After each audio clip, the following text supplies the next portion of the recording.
4 मिनिटं 5 मिनिटं दिली होती. पण नंतर असं लक्षात आलं की काही वेळानंतर आमचे शब्दच संपून गेले.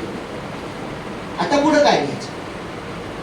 मग याचा अर्थ काय झाला की आम्हाला मातृभाषा येते, पण दिलेल्या आव्हानामध्ये आम्हाला ट्रिक नाही कळाली की कसे लिहायचे शब्द, काय लिहायचे. मी सांगितलं की शब्द लिहा. मग किती लिहिणार तुम्ही? लिहून लिहून 10, 20, 30, 40 असे शब्द लिहिले. आणि मग सगळ्यांनी शब्द काउंट करून सांगितले. माझे 20 झाले, कोणाचे 30 झाले. मग आम्ही म्हणजे ते शिक्षकांनी आम्हाला विचारले की मग एवढ्या शब्दात भाषा येते का? समजा एखाद्याने 40 शब्द लिहिले, तुम्ही तर म्हणता मराठी माझं एकदम प्रथम भाषा आहे. मग सरांनी सांगितलं की त्याच्यासाठी ट्रिक वापरावी लागेल. भाषा तुमची आहे.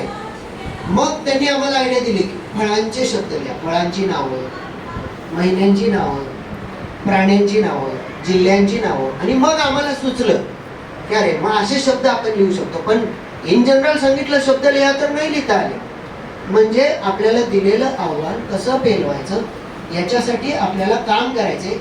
आणि ते काम आपण या ठिकाणी शिक्षक म्हणून करणार आहोत. तुम्ही शाळेमध्ये विद्यार्थ्यांच्या समोर सुलभ आहात. आता याचा संबंध आपल्या जीवनाशी जोडायचा आहे. Page number 64